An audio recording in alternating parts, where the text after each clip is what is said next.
मनसि प्रतिष्ठिता मनो मे वाचि प्रतिष्ठितम् आविराविर्मयेधि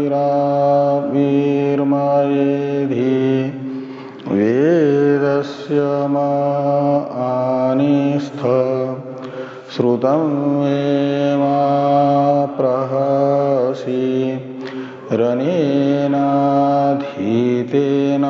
होरात्रां सन्दधामि ऋतं वदिष्यामि सत्यं वदिष्यामि तन्मामवतु तद्वक्तारमवतु अवतु माम् अवतु वक्तारम् अवतु वक्तारम्। ॐ शान्ति शान्ति शान्तिः। शङ्करं शङ्कराचार्यं केशवं बादरायणं सूत्रभाष्य कृतो वन्दे भगवन्तो पुनः पुनः। ईश्वरो गुरुरात्मेति मूर्तिभेद विभागिने व्योमवद्व्याप्तदेहाय दक्षिणामूर्तये नमः। ॐ शान्ति शान्ति शान्तिः।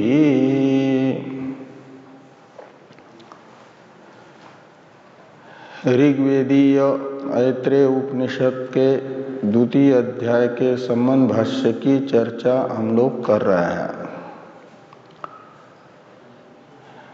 भाष्यकार भगवान ने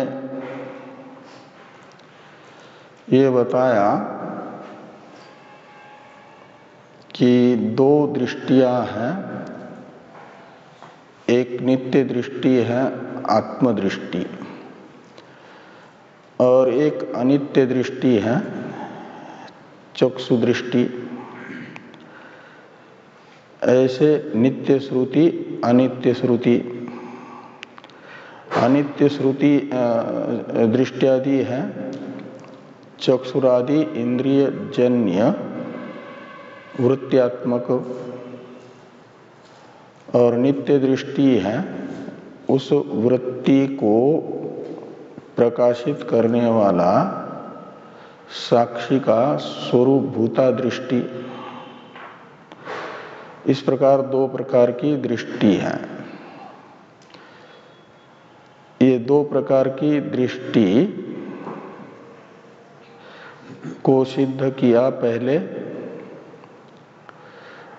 श्रुत अर्थापत्ति प्रमाण तथा लोक प्रसिद्धि को लेकर के,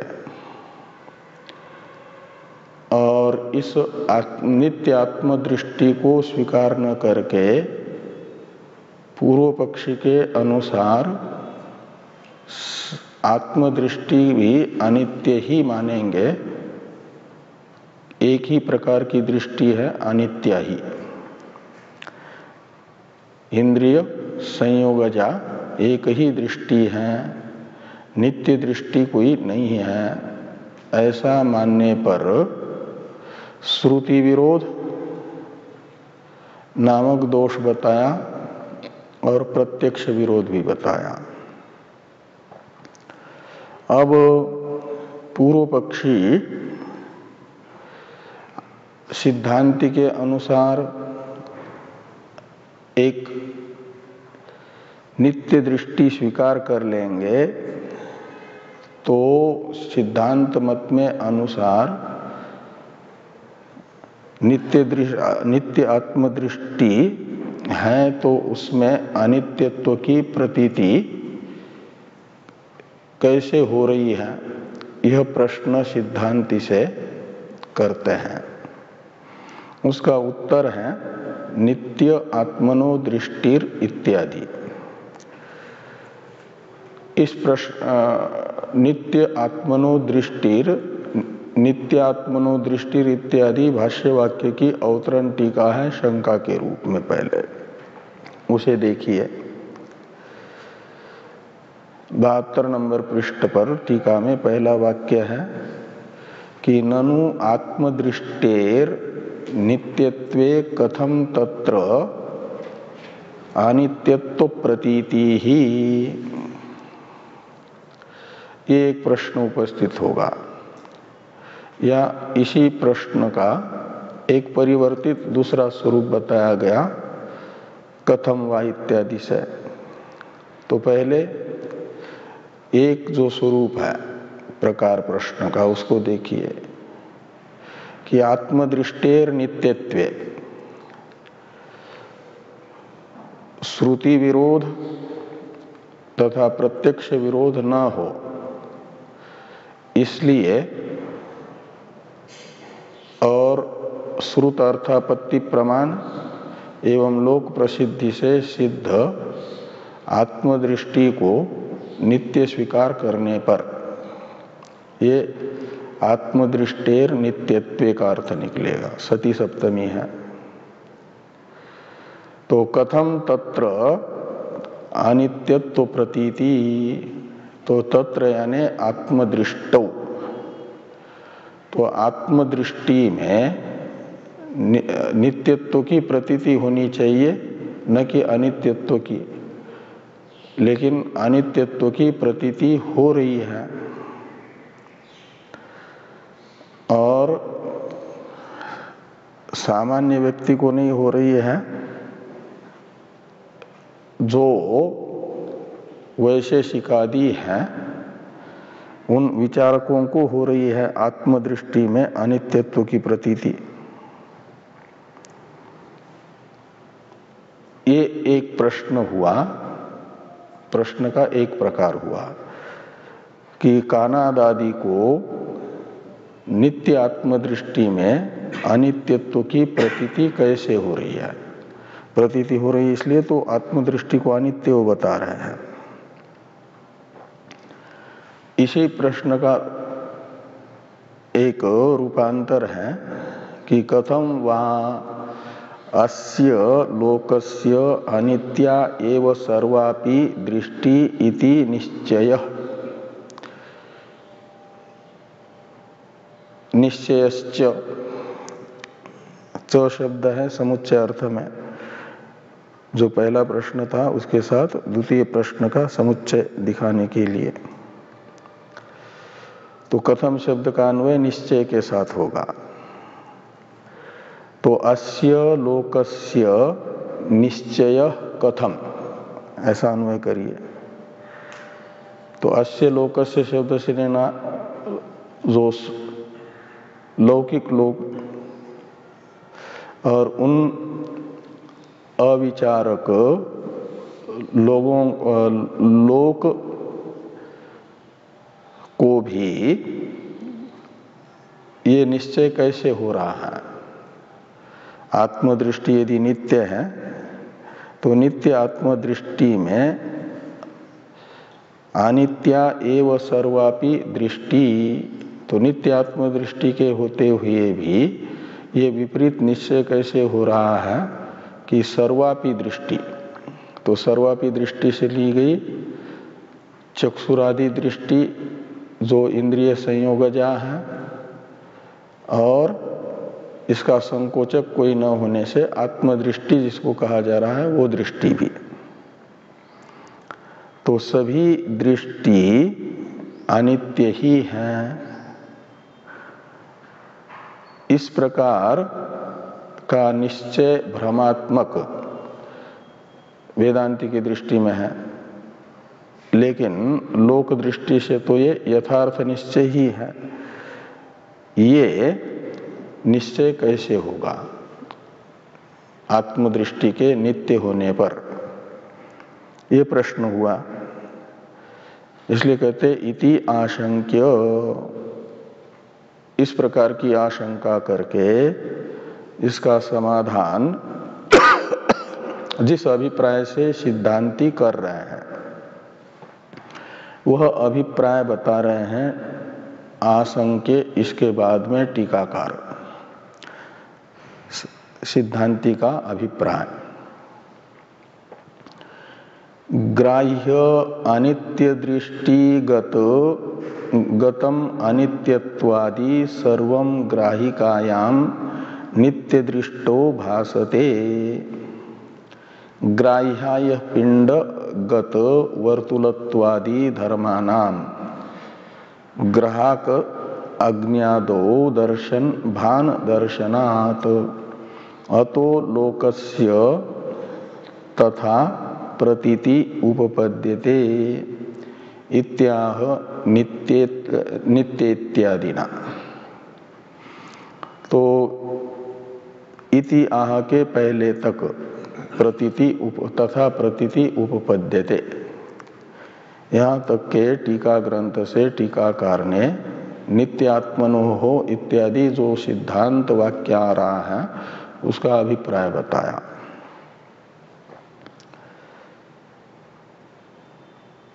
कि ग्राह्य जो अनित्य दृष्टि है, दो दृष्टि बताई थी ना, एक ग्राह्य दृष्टि जो बाह्य दृष्टि है और एक अबाह्य दृष्टि है वो ग्राहक दृष्टि है। ग्राहक दृष्टि है आत्मदृष्टि नित्य दृष्टि, वह आत्मा का स्वरूप ही है। ग्राहक दृष्टि साक्षी का स्वरूप भूता दृष्टि, उसे ग्राहक दृष्टि कहा जाएगा। और ग्राह्य दृष्टि कहा जाएगा इंद्रिय संयोगज वृत्ति को। तो इसमें इंद्रिय संयोगज ग्राह्य दृष्टि होने के कारण उसमें रहेगा अनित्यत्व धर्म, वो अनित्य ही है। सिद्धांति के मत में भी ग्राह्य दृष्टि अनित्य है और उस ग्राह्य दृष्टि में जो अनित्यत्व है और आदि शब्द से ग्राह्य दृष्टिगतम, ग्राह्य अनित्य दृष्टिगतम अनित्यत्वादि, यहाँ पर अनित्यत्वादि लिखा है ना, आदि शब्द, वह ग्राह्य दृष्टि के उत्पत्ति विनाश आदि जो अन्य विकार हैं उनका परामर्शक है।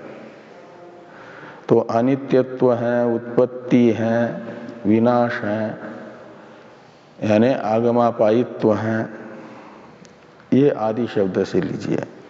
ये सब धर्म जितने भी विशेष हैं, अनित्यत्व कहो, आगमापायित्वादि कहो, ये सब के सब ग्राह्य दृष्टि में विशेष है। और जो नित्य ग्राहक दृष्टि है आत्मा का स्वरूपभूत, उसमें इन अनित्यत्वादि विशेषताओं में से कोई भी विशेषता स्वतः नहीं है। वो साक्षी का स्वरूप होने से साक्षी का स्वरूप तो अनित्यत्व रूप विशेषता वाला नहीं है, वो आगमा पाई भी नहीं है, उत्पत्ति विनाशील नहीं है। तो इस प्रकार उस नित्य दृष्टि में ये नहीं है। तो भी नित्य दृष्टि और अनित्य दृष्टि इन दोनों में ग्राह्य ग्राहक भाव संबंध है ना। तो ग्राह्य जो अनित्य दृष्टि तदगत अनित्यत्वादि धर्म वे भाषित होते हैं किसमें? ग्राहक दृष्टि में। ये भ्रम है। ग्राह्य दृष्टि को अनित्य मानना, आगमापायी मानना तो यथार्थ ज्ञान है। ग्राह्य दृष्टि अनित्य है, आगमापायी है, ये तो उचित ज्ञान है। ग्राहक दृष्टि इन सब अनित्यत्वादि विशेषताओं से रहित होते हुए भी ग्राह्य दृष्टि के धर्म अनित्यत्वादि धर्म वाली ये ग्राहक दृष्टि प्रतीत हो जाए तो ये भ्रम माना जाएगा। तो ये भ्रांति है लोक की, ग्राहक दृष्टि में अनित्यत्वादि की। इसे बताया जा रहा है कि ग्राह्य अनित्य दृष्टिगतम अनित्यत्वादि सर्वम ग्राहिकायाम नित्य दृष्टो भासते। ये भ्रांति से प्रतीत हो रहा है। जैसे स्फटिक में लालिमा प्रतीत होती है स्वतः लालिमा धर्म से रहित होने पर भी, सन्निहित उपाधि की, उपाधिगत लालिमा लालिमा रहित स्फटिक में आरोपित होती है, प्रतीत होती है। वैसे ही ग्राह्य अनित्य दृष्टिगत अनित्यत्वादि विशेषताएं ग्राहक दृष्टि में प्रतीत हो रहे हैं, अनित्यत्वादि धर्म। इसे समझाने के लिए टीकाकार एक दृष्टांत बताते हैं। तो जैसे अग्नि गोलाकार या चतुष्कोणाकार या त्रिकोणाकार नहीं है ना, ऐसे लंबा या गोल ये सब नहीं है, लेकिन जो अग्नि का ग्राह्य है कौन?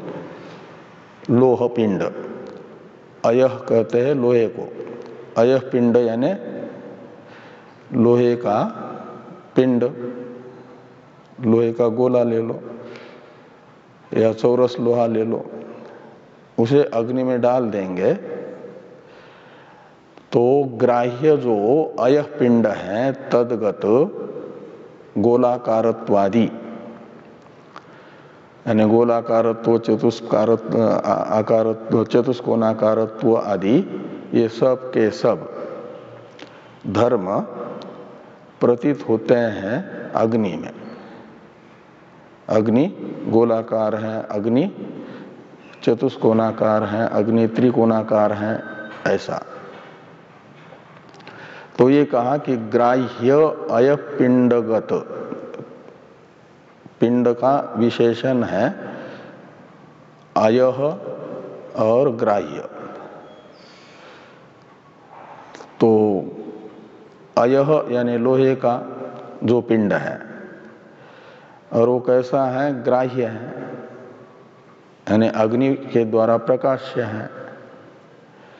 तो ग्राह्य जो अयह पिंड, उस अयह पिंडगत जो वर्तुलत्वादि धर्म है, वे उस अयह पिंड के ग्राहक अग्नि में वर्तुलत्वादि धर्म न होने पर भी उनकी प्रतीति होती है। भान यानी प्रतीति।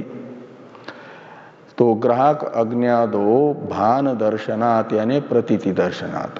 किसकी प्रतीति? वर्तुलत्वादि धर्मानाम प्रतीति, भान दर्शनात्, ऐसा अन्वय करिए। तो वर्तुलत्वादि धर्मों की प्रतीति वस्तुतः वर्तुलत्वादि धर्म रहित अग्नि में हो रही है। वो क्यों? तो उपाधिभूत ग्राह्य जो अयह पिंड है उसके धर्मों की प्रतीति है। वो उपाधि धर्म प्रतीत हो रहे हैं, ग्राह्य धर्म प्रतीत हो रहे ग्राहक में। अतो लोकस्य तथा प्रतीति उपपद्यते। तो अतः यानी इस युक्ति के आधार पर ग्राहक ग्राह्य धर्म से युक्त प्रतीत होता है। इसे समझाने के लिए दृष्टांत हुआ अयह पिंडगत वर्तुलत्वादि धर्म से युक्त अग्नि का भान होना। ऐसी भ्रांति है नित्य आत्मदृष्टि में अनित्यत्वादि की लोक में, ये भ्रांति रूप निश्चय है। तो तथा यानी अनित्यत्वादि धर्म की प्रतीति नित्य आत्मदृष्टि में लोक को हो रही है। तो नित्य में अनित्यत्व की प्रतीति को भ्रम माना जाएगा। इति आह, इसी अभिप्राय से भगवान भाष्यकार ये वाक्य लिखते हैं कि नित्यात्मनो दृष्टिर बाह्य अनित्य दृष्टेर ग्राहिका।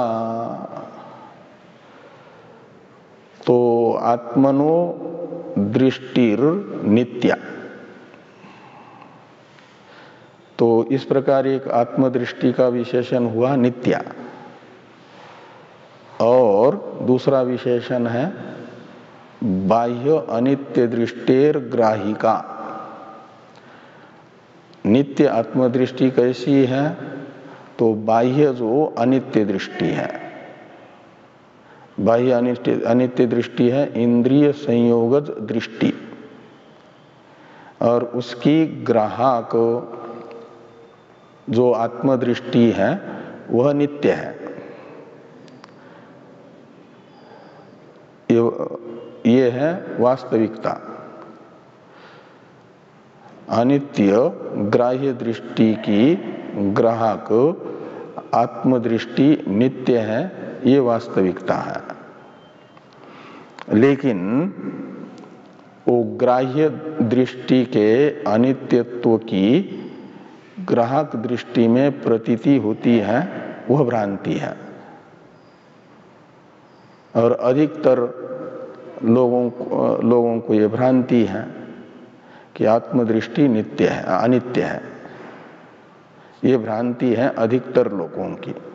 और जो श्रुति के अनुसार विचार करते हैं उन विवेकियों को ही निश्चित होता है कि आत्म दो दृष्टियां हैं। एक नित्य दृष्टि है आत्मा की स्वरूपभूता, और उसकी ग्राह्य अनित्य दृष्टि है। अनित्य दृष्टि जो ग्राह्य है तद्गत अनित्यत्व का आरोप आत्मदृष्टि में हो रहा है। अविवेकी आत्मदृष्टि में अनित्यत्व का आरोप करके अनित्या आत्मदृष्टि ऐसा व्यवहार कर रहे हैं। यह विवेक होता है वेदांतियों में। वेदांत ये बताता है,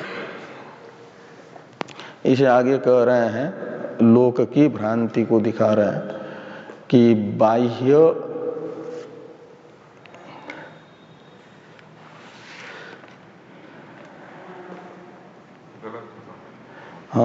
रस्व होना चाहिए। बाह्य दृष्टेश्च उपजन अपायादि अनित्य धर्मवत्वात्। तो बाह्या में यह में रस्व की मात्रा ही होनी चाहिए, दीर्घ की छपी है वो गलत है। तो बाह्य जो दृष्टि है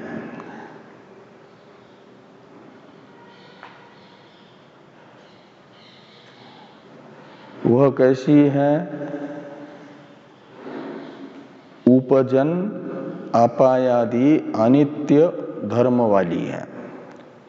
उपजन कहते हैं उत्पत्ति को, अपाय कहते हैं विनाश को,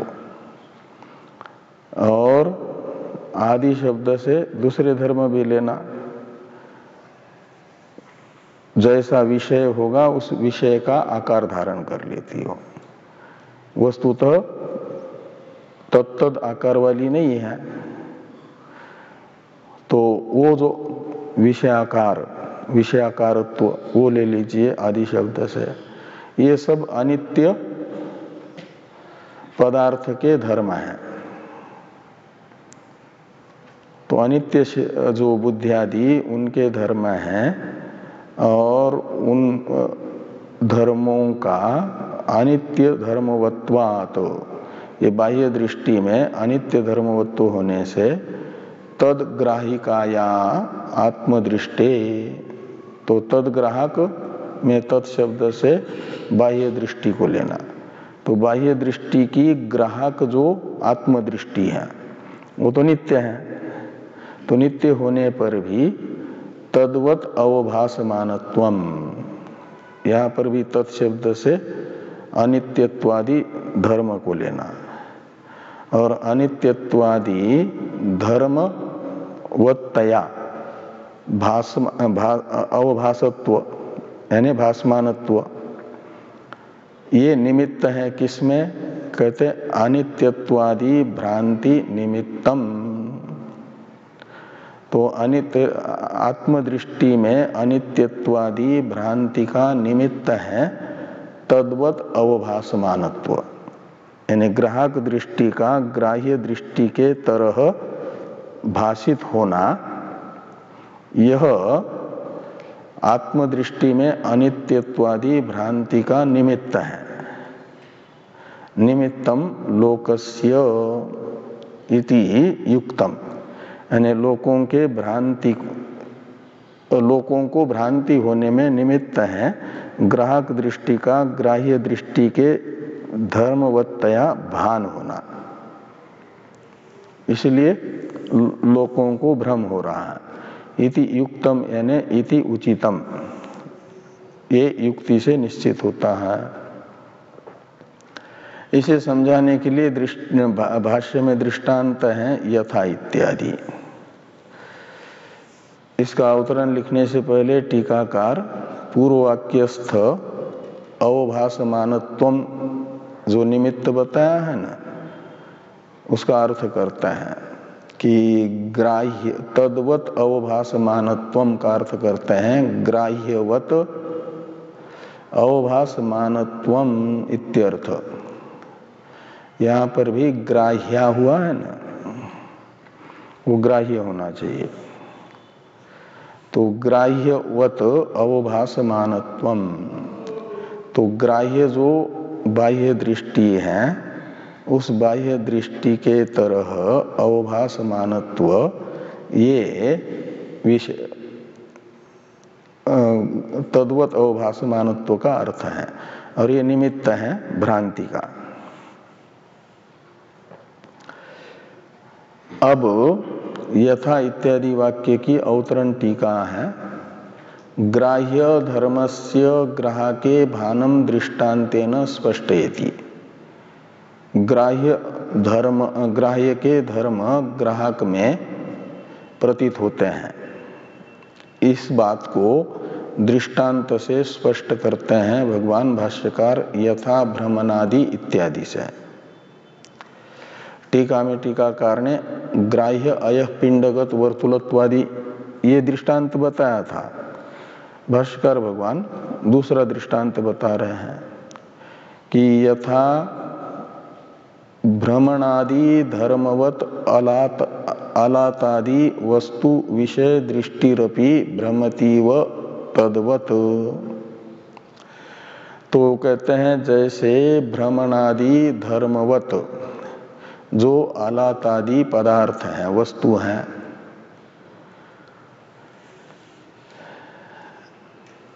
और उन भ्रमणादि धर्मवान आलातादि पदार्थ विषयक जो दृष्टि है, उस दृष्टि में भी भ्रमति इव, तो उस दृष्टि में भी भ्रमण धर्म की प्रतीति होती है। तो आलात है मशाल, और उस मशाल को जलाते हैं अंधेरे में, ऐसे घुमाते हैं यदि गोलाकार, तो अग्नि भी गोलाकार प्रतीत होता है। ऐसे सीधे उठाते हैं तो सीधी प्रतीत होती है, यदि त्रिकोणाकार घुमाते हैं तो त्रिकोणाकार प्रतीत होती है। तो आलात शब्दित मशाल में ये कैसी है? तो भ्रमणादि आदि से त्रिकोणत्वादि ये सब लेना, भ्रमण है ऐसे घुमाना, तो उस समय भ्रमण से गोलाकारत्व लीजिए। तो भ्रमणादि धर्मवत आलातादि वस्तु ये ग्राह्य पदार्थ हैं, और ग्राह्य पदार्थ में भ्रमणादि धर्म है, और वो प्रतीत होते हैं आलातादि वस्तु विषय दृष्टि में, यानी आलातादि वस्तु है विषय जिस दृष्टि का, ऐसा बहुव्रीहि समास करके दृष्टि का विशेषण बना दीजिए भ्रमणादि धर्मवत आलातादि वस्तु विषय शब्द को। ये दृष्टि का विशेषण है ना, उसका अर्थ निकलेगा भ्रमणादि धर्म वाले जो आलात आदि पदार्थ हैं तद विषयक दृष्टि, और उस तद विषयक दृष्टि में यानी दृष्टि तो हो गई ग्राहक और ग्राह्य हो गए ये आलात आदि पदार्थ। इन आलात आदि पदार्थों का जो भ्रमणादि धर्म है वह दृष्टि में आरोपित होता है, और दृष्टि भी भ्रमति इव, तो दृष्टि में भी भ्रमण सा प्रतीत होता है। ये तो हुआ दृष्टांत इव तक। ऐसे कहते हैं तद्वत, तो ग्राह्य आलातादि वस्तुओं के भ्रमणादि धर्म जैसे ग्राहक दृष्टि में आरोपित हुए, ऐसे ही नित्य आत्मदृष्टि जो ग्राहक है उसमें उसकी ग्राह्य अनित्य दृष्टि के अनित्यत्वादि धर्म आरोपित होते हैं। ये तद्वत का अर्थ निकलेगा।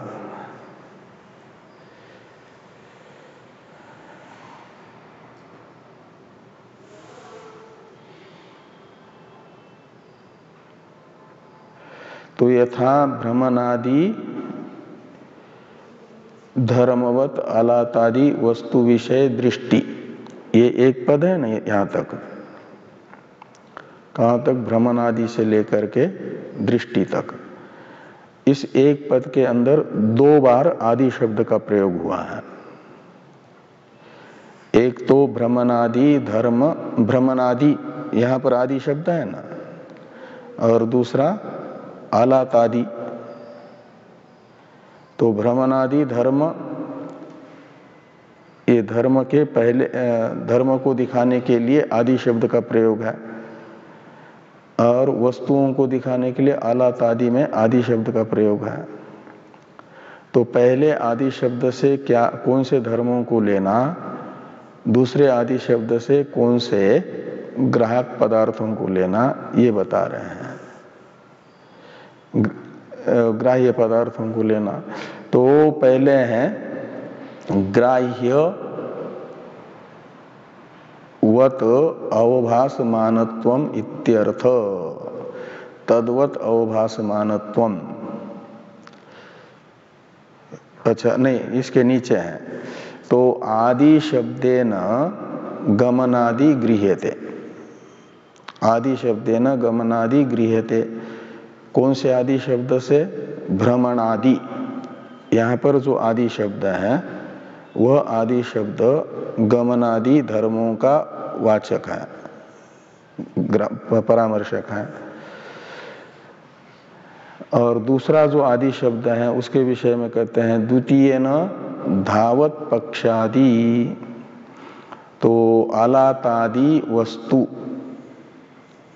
यहाँ पर उन धर्मी को बताने के लिए आदि शब्द का प्रयोग है। भ्रमणादि के साथ जो आदि शब्द है वो धर्म को बताता है, गमनादि धर्म को, और आलात आदि में जो आदि शब्द है वह आलात से अतिरिक्त धर्मी को बताएगा। वे आलात से अतिरिक्त धर्मी कौन? तो धावत पक्षादि। तो धावत यानी आकाश में उड़ रहे हैं कौन? पक्षादि, पक्षी, और आदि शब्द से दौड़ रहे हैं बैल आदि, ये सब कोई भी पेड़ पौधे, इनको ले लेना। तो पेड़ पौधे दौड़ते हैं कि नहीं? उनमें दौड़ते नहीं है, लेकिन दौड़ने की उल्टी दिशा में ट्रेन यदि जाती है तो ऐसा लगता है कि उल्टी दिशा में वो पेड़ ही दौड़ रहे हैं, हम तो स्थिर हैं। तो धावत पक्ष आदि, इनको ले लीजिए आदि शब्द से। अब भाष्य में दूसरा वाक्य है तथा च श्रुति ही, यानी नित्य आत्मदृष्टि में ग्राह्य पदार्थ का धर्म आरोपित होता है। इसे समझाने के लिए पहले युक्ति बताई। इति युक्तम, यहाँ पर युक्तम शब्द का प्रयोग करके भाष्कर भगवान बता रहे हैं ये युक्ति सिद्ध अर्थ है। युक्ति यानी अनुमान प्रमाण। तो अनुमान प्रमाण से यानी तर्क के आधार पर नित्यात्म दृष्टि भी अविवेकी को अनित्य प्रतीत हो सकती है, ये समझाया। ग्राह्य दृष्टि के अनित्यत्वादि धर्म आत्मदृष्टि में आरोपित होते हैं, ये दिखा करके। अब खाली युक्ति प्रमाण मात्र से, युक्ति को तो युक्ति कहते हैं, तर्क को तो अप्रतिष्ठित माना गया है, इसलिए श्रुति मूलकत्व होना चाहिए। श्रुति मूलक तर्क तो प्रतिष्ठित है और निर्मूल तर्क अप्रतिष्ठित है।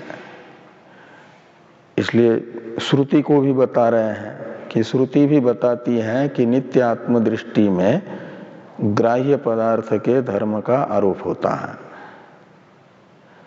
ग्राहक में ग्राह्य का आरोप होता है, इसे दिखाने वाली ये श्रुति है। तथा च श्रुति ही ध्यायतीव लेलायतीव,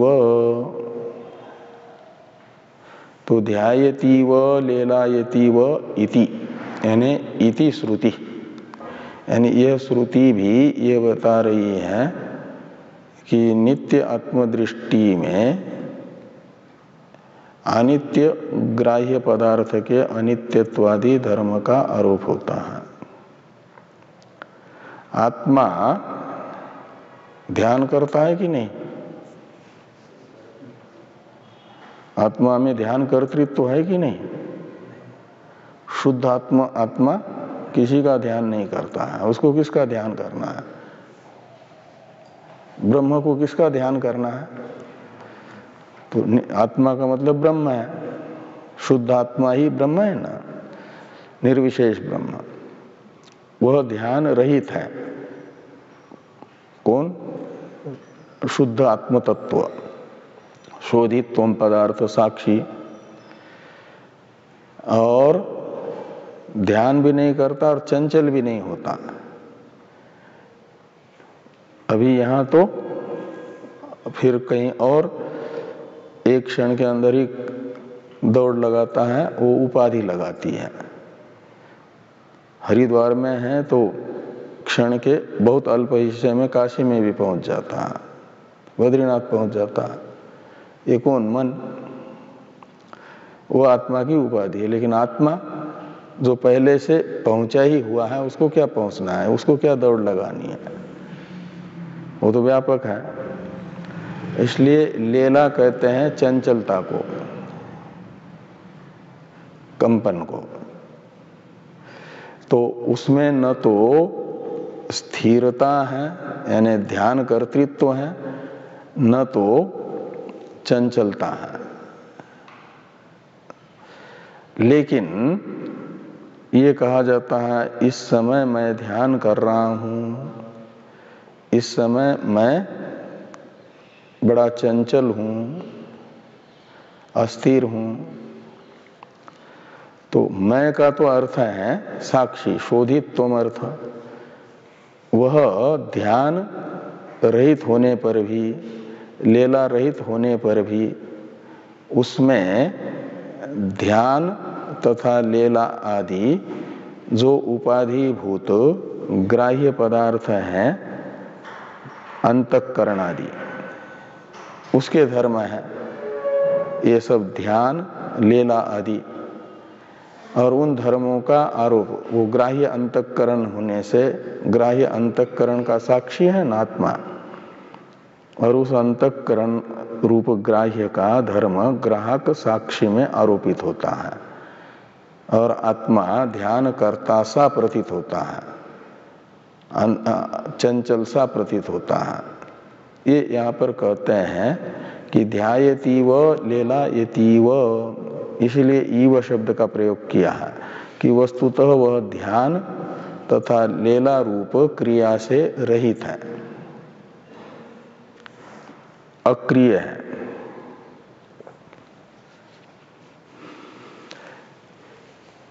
थोड़ी टीका है, टीका को देखिए। ध्यायतीव इति, इस प्रतीक के बाद में ग्राह्य बुद्धिगतम ध्यानादिकम ग्राहके साक्षिणी भासते इति श्रुत्यर्थ। तो ग्राह्य बुद्धिगतम ध्यानादिकम ग्राहके साक्षिणी भासते, तो ग्राह्य बुद्धिगत जो ध्यानादि हैं वे ग्राहक साक्षी में भाषित होते हैं। ग्राहक है साक्षी आत्मा, और ध्यानादि धर्म है साक्षी की ग्राह्य जो बुद्धि, उसमें ध्यानादि धर्म है, और उनका साक्षी ग्राहक यानी साक्षी रूप जो आत्मा उसमें भान होता है। जैसे लालिमा पुष्प की है वो स्फटिक में आरोपित होती है, वैसे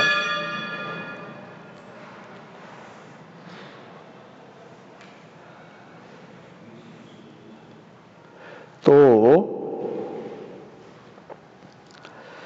एवंच यत् पूर्ववादिना युगपत अनेक ज्ञानोत्पत्ति ही प्रत्यक्ष विरुद्धा स्यात्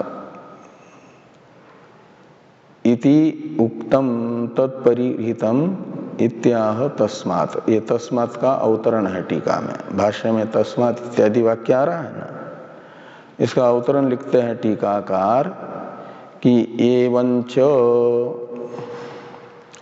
यत् पूर्ववादिना युगपत अनेक ज्ञानोत्पत्ति ही प्रत्यक्ष विरुद्धा स्यात् इति उक्तम तत्परिहितम इत्याह तस्मादिति।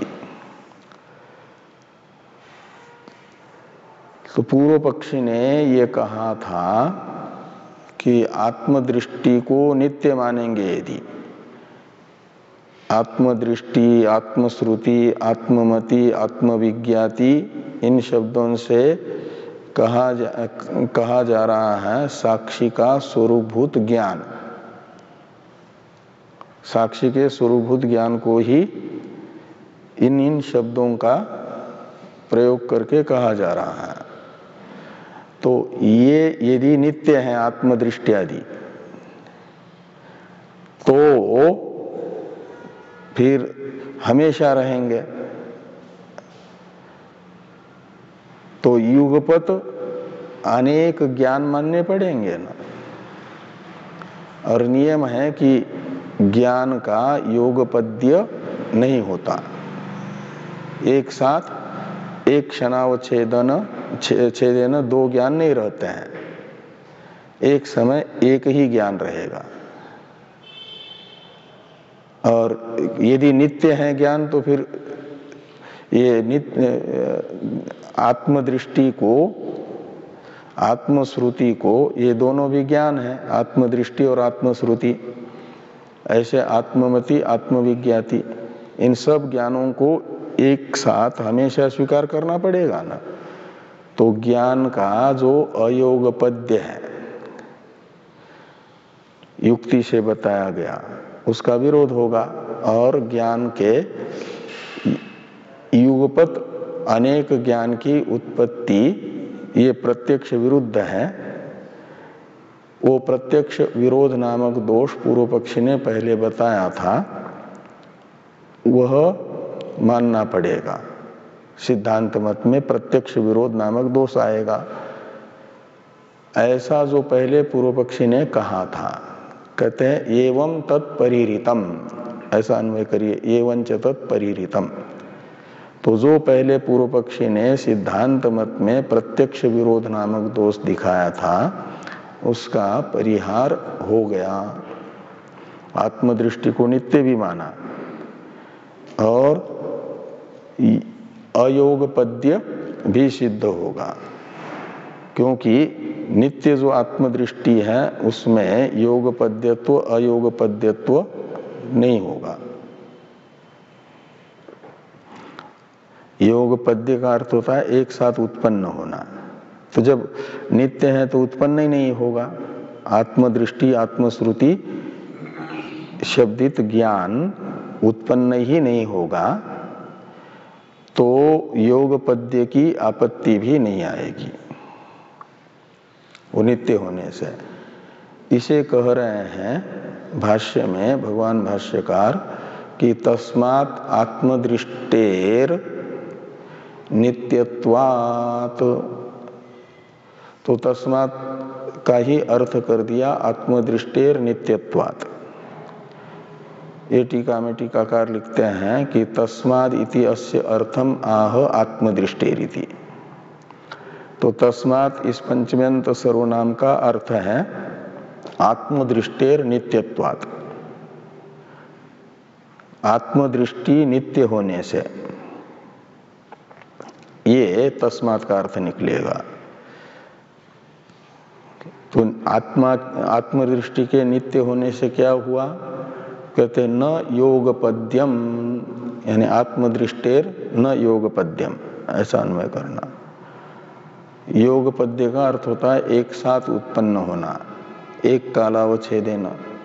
तो नित्य है तो उत्पन्न ही नहीं होगी आत्मदृष्टि, तो योगपद्य की आपत्ति नहीं आएगी। तो योगपद्य की आपत्ति नहीं आएगी तो योगपद्य का जो अभाव है, जिसे अयोगपद्य कहा जा रहा है, वो भी नहीं होगा। अप्रसिद्ध प्रतियोगिक अभाव को नहीं लिया जाता ना, जिस अभाव का कोई प्रतियोगी ही न हो उस अभाव को भी स्वीकार नहीं करते तार्किक लोग। तो जब आत्मदृष्टि नित्य होने से उनमें योगपद्यत्व ही सिद्ध नहीं हुआ, तो योगपद्यत्व प्रतियोगिक अभाव को बताने वाला जो अयोगपद्य है वो भी सिद्ध नहीं होगा। तो ये कहते हैं कि न योगपद्यम अयोगपद्यम वा अस्ति, न का अन्वय अस्ति के साथ करना, यानी योगपद्यम नास्ति अयोगपद्यम वा नास्ति। कस्य? तो आत्मदृष्टि, आत्मदृष्टि में योगपद्य भी नहीं रहेगा अयोगपद्य भी नहीं रहेगा। वो होगा अनित्य दृष्टि में। अनित्य दृष्टि है चक्षुरादि संयोगजा दृष्टि, वह युगपत नहीं होगी। एक समय दृष्टि होगी, चक्षु दृष्टि होगी तो श्रुति नहीं होगी, श्रुति रहेगी तो दृष्टा नहीं रहेगा, वो उसमें दृष्टि नहीं रहेगी, जो अनित्य है वो।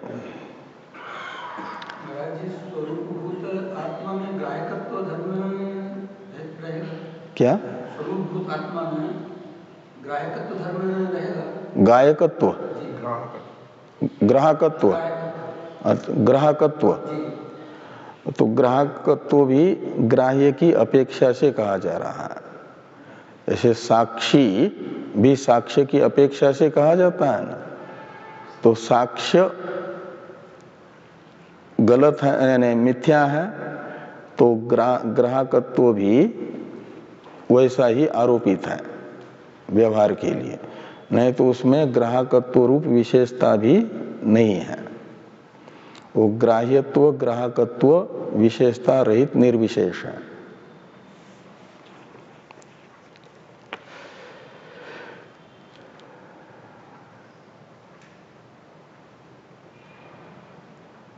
इस प्रकार ये पूर्व पक्षी ने बताया हुआ जो प्रत्यक्ष विरोध है, आत्मदृष्टि को नित्य मानने पर प्रत्यक्ष का विरोध नामक दोष सिद्धांत मत में पूर्व पक्षी ने बताया था, उसका परिहार हुआ।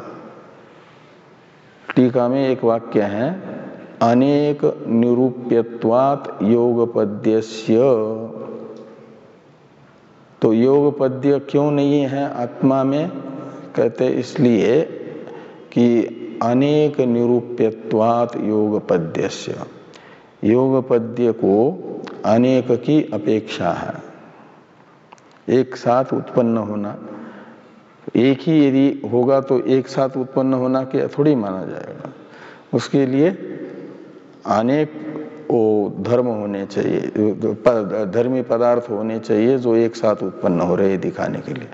अनेक सापेक्ष है वो, अनेक निरूप्य है का मतलब कौन? योगपद्य। और आत्मदृष्टि तो एक है, चाहे आत्मदृष्टि कहो चाहे आत्मश्रुति कहो, दोनों का अर्थ अलग नहीं है, एक ही आत्मा का स्वरूपभूत ज्ञान है। इसलिए अपेक्षित जो अनेकत्व है वो न होने से, किसमें? ज्ञान में।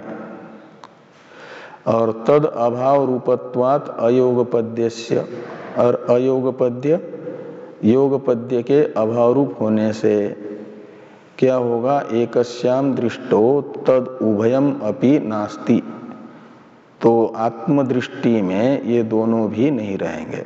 उभय शब्द से योगपद्य अयोगपद्य को लेना, इन दोनों का भी अभाव ही रहेगा। अब बाह्य अनित्य दृष्टि उपाधिवशात्तु लोकस्य इत्यादि वाक्य आ रहा है। जो आत्मदृष्टि में अनित्यत्वादि की प्रतीति हो रही है वह लोक शब्दित अविवेकी तथा तार्किकों को आत्मदृष्टि में अनित्यत्व की प्रतीति हो रही है, वह भ्रांति रूप है, इसे कह रहे हैं। इस पर चर्चा करते हैं हम लोग कल। ओम वाङ्मे मनसि प्रतिष्ठिता मनो मे वाचि प्रतिष्ठितम् आविराविर्मयेधि वेदस्य मानिस्थ श्रुतं मे मा प्रहासि रनेनाधीतेनाहोरात्रान् सन्ददामि ऋतं वदिष्यामि सत्यं वदिष्यामि तन्मामवतु तद्वक्तारमवतु अवतु माम् अवतु वक्तारम् अवतु वक्तारम्। ओम शांति शांति शांति। शंकरं शंकराचार्यं केशवं बादरायणं सूत्रभाष्य कृतौ वन्दे भगवन्तौ पुनः पुनः। ईश्वरो गुरुरात्मेति मूर्तिभेद विभागिने व्योमवद्व्याप्तदेहाय दक्षिणामूर्तये नमः। ओम शांति शांति शांति।